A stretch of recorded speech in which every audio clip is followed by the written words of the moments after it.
Good morning, folks. Today's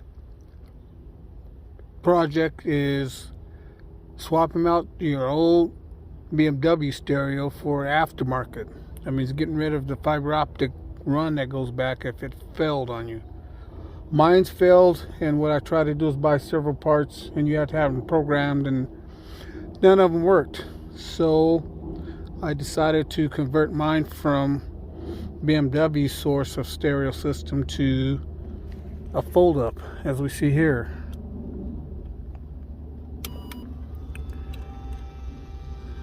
And what I had to do, basically, I had to build a bracket from here using the old stereo, not the old, but when this stereo came with it came with a bracket. So what I ended up doing was tagging these two brackets on here. And what happens, I made one longer so it would fit in a slot. You can't really see it, but this is part of it, and it goes to here, and this fits, this body here fits perfectly inside of here. It's a little tight. Now, I do have to shave off some wires after I get done figuring everything else out, but the screws, one goes there, that's a hole, and one goes here, and that's the other hole. And what I did was I had a Sears radio mounted to this, but they do sell stereos with Sears radio already mounted inside, and that's what I plan on doing. This here is a wiring harness. I had to run all my speaker wires from here to the back speakers. I ran them up through the bottom of the dashboard all the way down. As you can see, there's some wires there. I got to bury those, and through the door panels, the kick panels, whatever you want to call those, all the way to the back.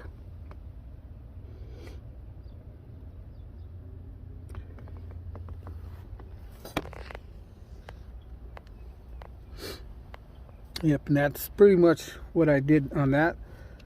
For my amplifier, I had to tap onto the radio source where it says amp. As soon as this turns off, it kills the amp in the back. If you try to wire it from the back sources, some of those go out, but it takes 12 minutes because it falls asleep kind of late. These systems on this car, and it'll wake up middle of the night, check its systems, and by doing that, it runs the battery down quite fast. So I tapped into the radio where it says amplifier on and off, and ran that wire to the back. I also ran the RCA wire to the back for the amp. And what I have to do from here is run a wire for the camera, because this 2003 BMW doesn't have a backup camera. It has that little sensor thing where it doesn't do anything for me. I'd rather see it on the screen what's happening there. You can also hook it up to your steering, which I do plan on doing. So that's it for the front of the car. I'll give you some details once I get in the back. The left rear seat kick panel, there's a plastic part you could take off, and that's where I basically intercepted the speaker wires going through the rear, and I'll pull that panel off just for you guys. So here I had to pull up the seat, as you guys all know that you can pull up like that and the seat pops out, and you just pull it up and away we go, and there we go. This panel is the one I took off, if I can do it without breaking it, which I'm gonna pause for a minute, get this off without destroying it, and then I'll come back to you. Okay, now that I have the panel off, which this is a panel, here's the clips that hold it on. Just pull them out. You may end up breaking one, which I did here, but that's okay. But this is the panel that goes around the seat after I remove the whole thing. Hope you can see that. And speaker wires I ran actually underneath the carpet. These I didn't do yet, but I will now. But all the speaker wires ran through here from the front all the way back here. I made it all clean except for those wires there. I gotta straighten up. If you could see those from here, way up there, red and black. And I ran them all the way back here. Now, here's where I intercepted the speakers. Now, if I were you, I did cut them to make it easier for you to notify these speaker wires. They're all tightly twisted. There's 1, 2, 3,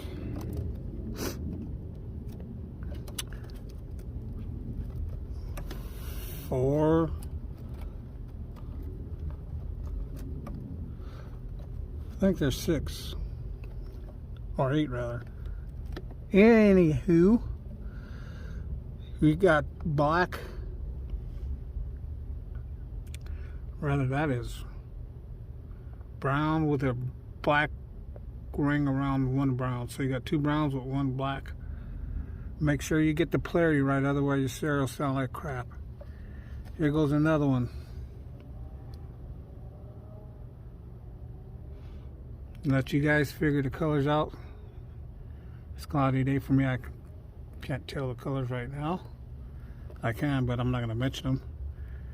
Here we go with black and tan. And here we go with the green and blue brown. And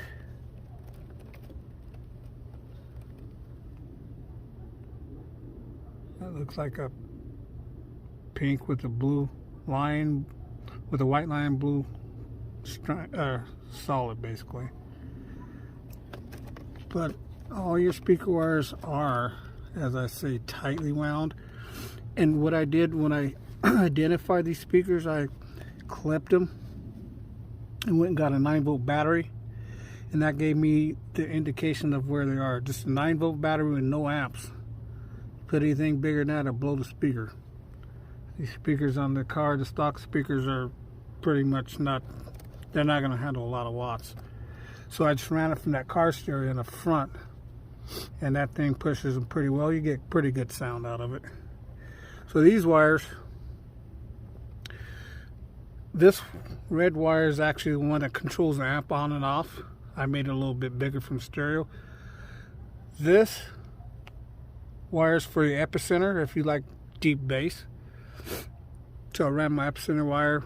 It's actually a Cat 6 all the way from here, from the amp to the front. And if I'm forgetting something, I will try to get back with you. But for now, how I got to this, and some of these Beamers have it to where you can actually get to the back from here. What I had to do was pull all this stuff, insulation off, and I drilled a small hole here. And I was able to get the amplifier stuff back there, and that's how I intend on running my RCA wire for the camera system is through this hole. But what I saw at the junkyard the other day is that some BMWs have a hole here, which is pretty nice, because what that does is let your bass come through the car. The way I have it set up now, the bass is there, but you can't tell because it's so well insulated. It takes some of the bass out, but you can still feel it.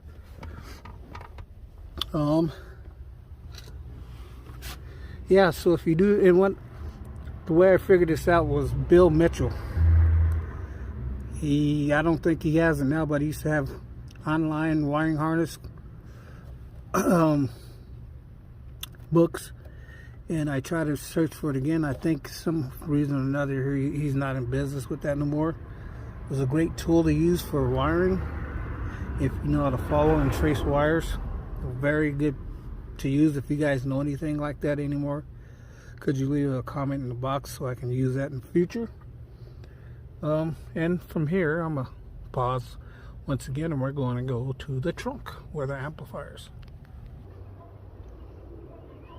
Okay guys, we are now in the back of the car where the amplifiers. These speakers are 10s, SPLs, 2000 watt RMS. And I also have a Scar amplifiers, 2000 watt RMS. And I have a somewhat of a generic crossover there, but that little joker works. Input, output, and here is my epicenter. This is the power leg for the amplifier and the crossover.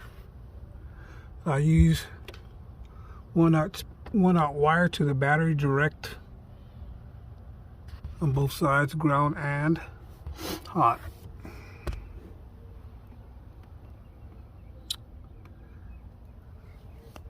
So, and that pretty much complete this. Once I put that headpiece back in, and this is how I mounted the speaker from basically moving around. I had to use these tie-offs for baggage.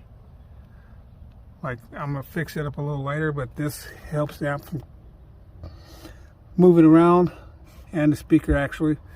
And what I'm gonna do from there, and also did that, raised it up an inch and a half up. I can get my spare tire out and battery without taking the speaker.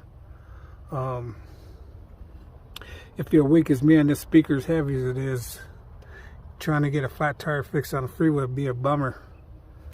So you would have to basically unconnect all these wires, go through here, disconnect all that, and then here I have I think it's like a 250 watt fuse connection there, coming straight off the battery.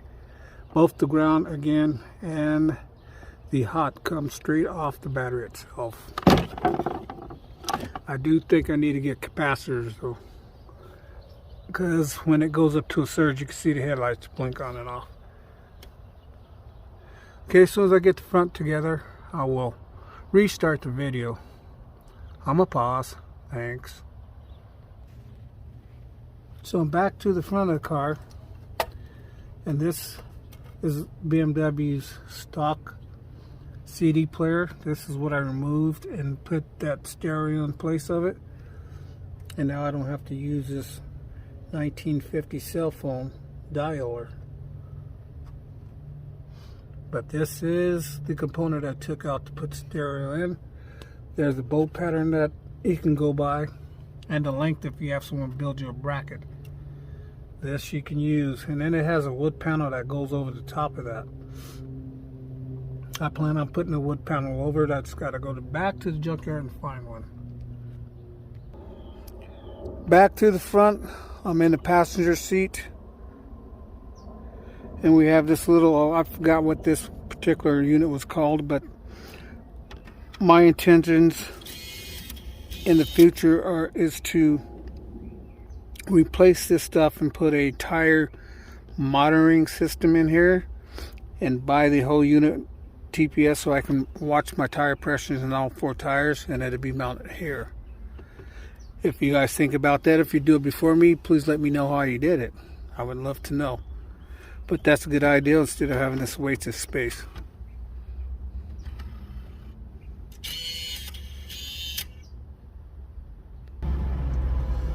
Okay folks, this is what it looks like. Yes, it does cover your on-off switches and controls for your AC, but all you have to do is push this down and voila, you're back at it. Push this back up. This is a Bluetooth. I can hook my stereo, my phone directly to it and play my satellite radio from my phone to this unit here, which is pretty nice. The bad thing is you get out of town and it fades. And I ran all my satellite wires underneath the dash, pull the covers, and ran that one there, and there's just one back there, and of course this is the car dash cam, and that one's for my phone.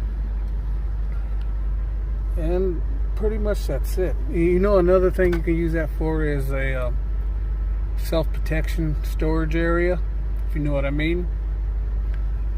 So yeah, that'd be a very good location. Disclose it.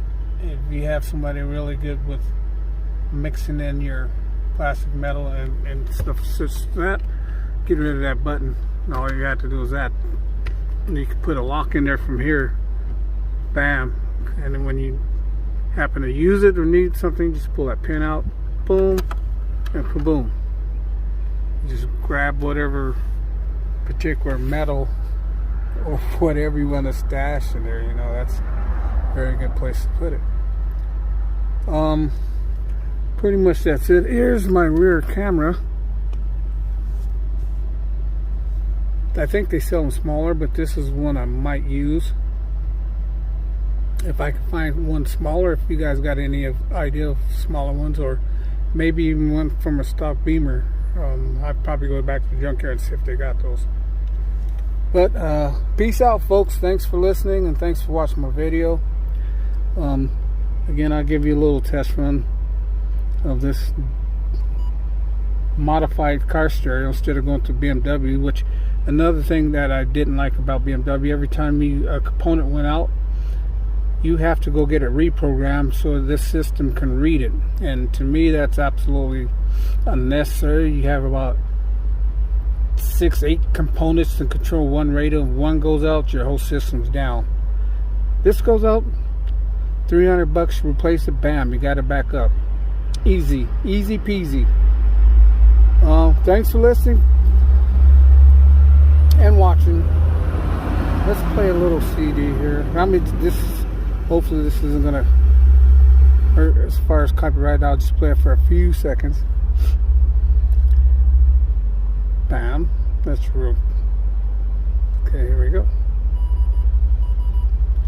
As soon as I push play. Okay.